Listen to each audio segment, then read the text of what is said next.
Before I start my review, I need to show you how I review film. I review every movie out of 60 because of 6 different categories, all of which range from 1 to 10. Story, special effects, entertainment, length, acting, and watch again. Story, out of 10. If the story worked 100% of the time for me, then it gets a 10 out of 10. If it worked 40% of the time, it gets a 4 out of 10. It's on the percentage of how long did it work for me. Special effects, if the CGI and the practical effects look really good and not out of place but actually gel within the scene, then it gets a 10 out of 10 and it ranges down from there to 1. If the special effects look absolutely horrendous, they'll get a lower grade. Entertainment, how long was I entertained during the movie? This is connected to the story in that it's the percentage of how long I was entertained during the movie, just like how long the story worked for me in the movie. So if I was entertained 70% of the time, it gets a 7 out of 10. If I was entertained 30% of the time, it gets a 3 out of 10. Length. This is also connected to entertainment and story. Length. Did it work in the context of its length? Did the movie fit its time length? Was it too short? Was it too long? Was it just right?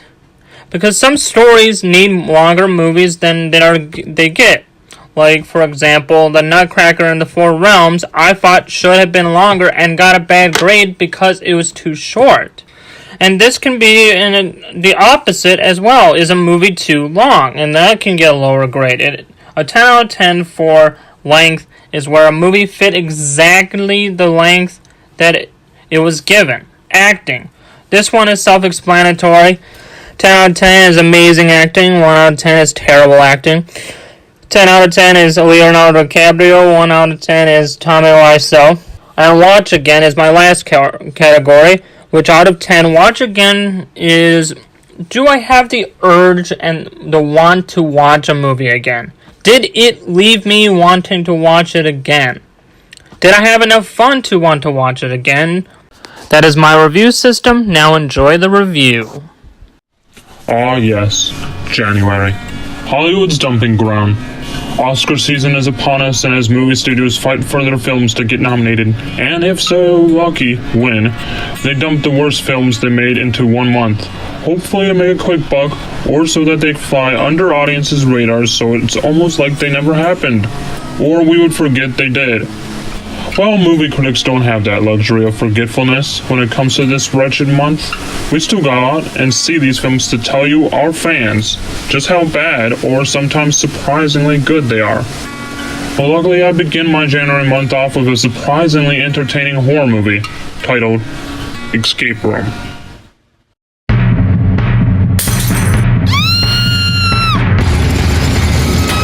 Is it getting hotter? How do we get out of here? Fahrenheit 451.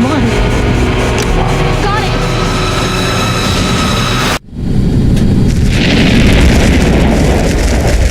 When it comes to the film's story, the concept of this film is probably its best part, because it's actually a pretty fun, original concept for a horror movie, and especially a January horror movie. It has some similarities to other films such as Saw, but I'll explain that later. The film follows a group of ordinary people from all different aspects of social class as they receive a mysterious metal box. The group of people are Amanda, played by Deborah Ann Woll, Zoe, who is one of the 3 more prominent characters, played by Taylor Russell, Ben, played by Logan Miller, Mike, played by Tyler Labine, Danny, played by Nick Dondy, and Jason, played by Jay Ellis. The box was set from an unknown origin. They each tinker with the box, and a ticket shoots out of it. The ticket is to a new immersive high-tech escape room, and if they win, they will receive a huge amount of money. The huge amount of money sounds good to these characters, so they choose to go to the escape room. They soon figure out that the escape room is not an ordinary one, and is quite deadly. Each character follows a typical movie archetype, but that works in the film's favor as the characters are forced to bounce their similarities and differences off to each other in order to survive. Some of the characters you'll latch onto and some you won't. Each escape room is interesting, and the character dynamics are good for this kind of horror film. This is the type that you know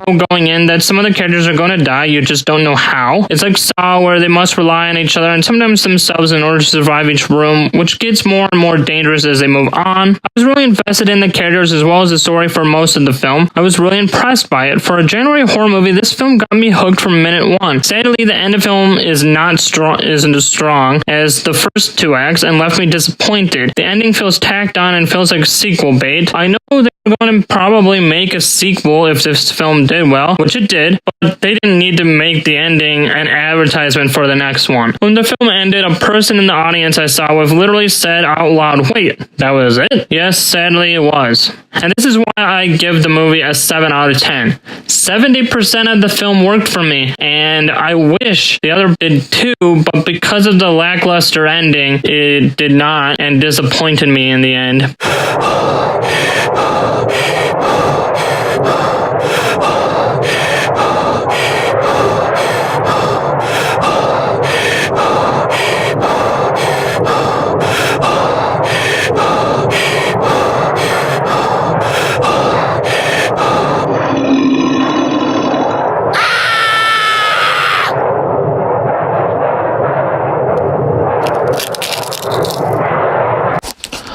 I thought all the rooms were interestingly set up, especially the 8-ball room, which showcases some fantastic cinematography and practical effects.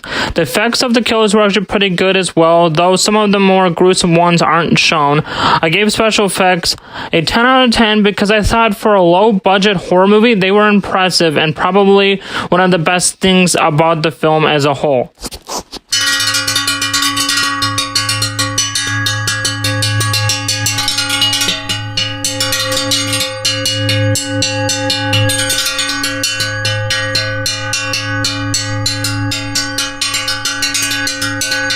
I was on the edge of my seat and really engaged in the film. I was having fun watching the characters solve their life-threatening puzzles and hoping that my favorite characters wouldn't die. Sadly, the same reason I gave the story a 7 out of 10 is the same reason for the entertainment. The bad ending lost me. The movie felt like it had ended perfectly, and yet it kept on going, adding scene after scene that felt shoved in instead of a natural flow. The film could have been a good horror movie, but because of the bad ending, it is just an okay one.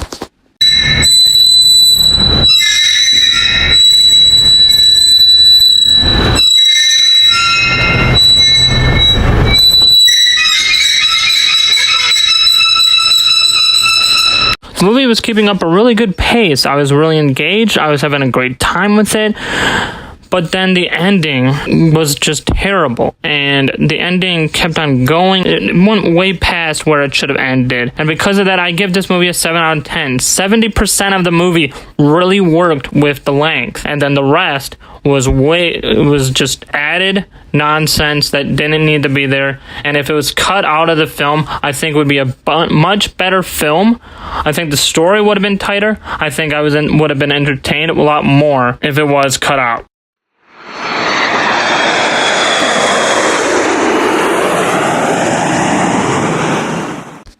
I thought all the actors did a fine job in the film with what they were given.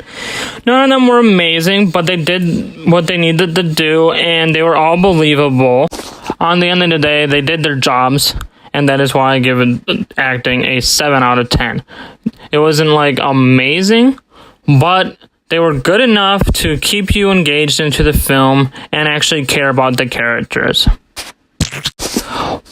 Because of the bad ending and the reliance on a twist further into the movie, I really don't have the need to watch this movie again. I may watch it again on Halloween, or if I'm in the mood for just a quick horror fix, but other than that, the movie doesn't give you a reason to have to watch it again or a need to watch it again, and that is why I'm giving it a 5 out of 10.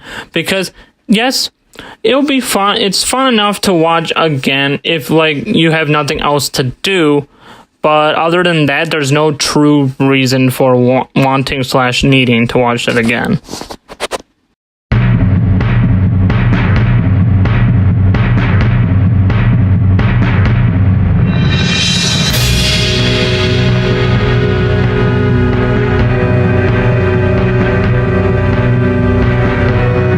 I give Escape Room a 43 out of 60, which calculates to a C.